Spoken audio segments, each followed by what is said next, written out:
So what is up mga parts? So panibagong video na naman ang gagawin natin and meron tayong dumating na package yan. Galing sa Shopee yan. Ang vibrate nung nung upuan natin pag nagre-redondo or naka-idle lang siya. Ang vibrate niya guys. So ito, pakita ko sa inyo. Nangyari na ba sa inyo to? Ayan. Ingay ng upuan.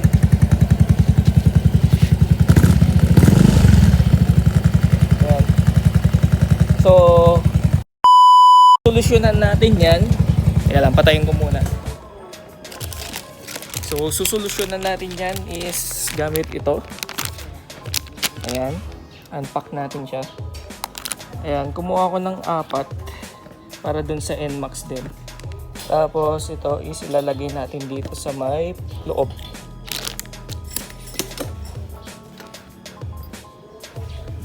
So yan, kahit na may mga rubber na siya dito is hindi pa rin siya, parang hindi niya naiipit masyado. So maglalagay tayo nito. Ito, meron sa Shopee guys, parang door shock absorber ata to. Ayan. Lagay lang natin dyan. And double-sided tape. Lagay lang natin dito kasi yan, may mga marks kasi dito. Ayan. Itansya lang natin. Express. And hopefully, matanggal yung kalampag dito sa upuan natin. Yan, dito.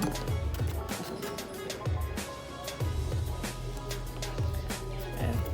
Door shock absorber ata yung yung tawag dito. Yung mga iba may mga logo pang sasakyan kasi hindi na yun yung kinuha ko. Ito na lang yung plain. So, yan. Try natin. Yan, mas mahigpit na siya. Mas naiipit na siya. Sakto naman. Then, try natin. Woo! Ayan. Kalampag no more. Hindi na siya kumakalampag. Ayan. Fit na siya. Next naman natin ito. USB Type-C. Ayan, pag may kukunin ka dito sa, sa U-box mo, is ayan, meron tayong touch light and LED din. Ayan, touch lang siya. So lagay mo na lang kung saan mo preferred na ilagay dito sa U-box mo. Ayan. And tignan mo pa kung saan and papakita ko sa inyo. Naman na rin siyang USB cable na Type-C, tapos itong magnet niya, and then itong double-sided tape. So mga dito ko siguro ilalagay or dito na lang sa may bandang to or dito na lang para kita natin kung may kukunin tayo dito sa loob, diba? So lalagay ko siya dito sa may gitna para buo yung ilaw niya. So pili lang kayo dito sa mga flat surfaces. Ayan. Tapos lagay natin dito sa may gitna.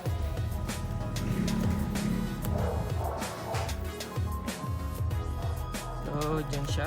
Lagay mo lang siyang ganyan. Pag lobat na, pwede mo siyang i-charge. And ayan, lagay mo lang siya dyan. And ayan. Touch, touch, touch, touch. Ayan. So, ayan. Naremedyohan na natin itong kalampag dito, yung alog sa upuan natin. And meron na rin tayo ng ganito. Then, ayan. Order kayo sa Shopee. Yan. Ito yung mga... Di ko na alam yung link. Search nyo na lang. So, yeah. Thank you. Oh, yeah.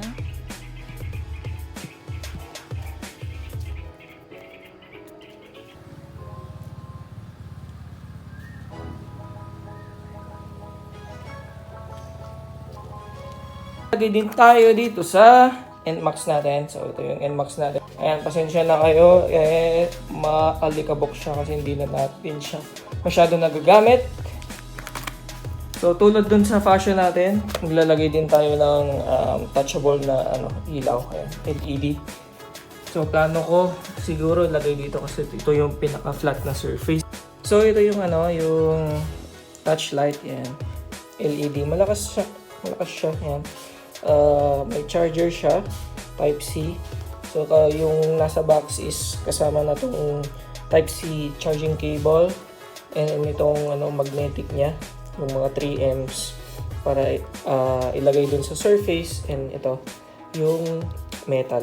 So ayan, yan yung plano kong ano, paglagyan kasi para makita lahat ng yung mga gamit. Tapos dito kasi nakalagay yung papers natin dito sa underseat file organizer natin. So ayan, lagay ko muna siya and tignan natin kung ano ang outcome.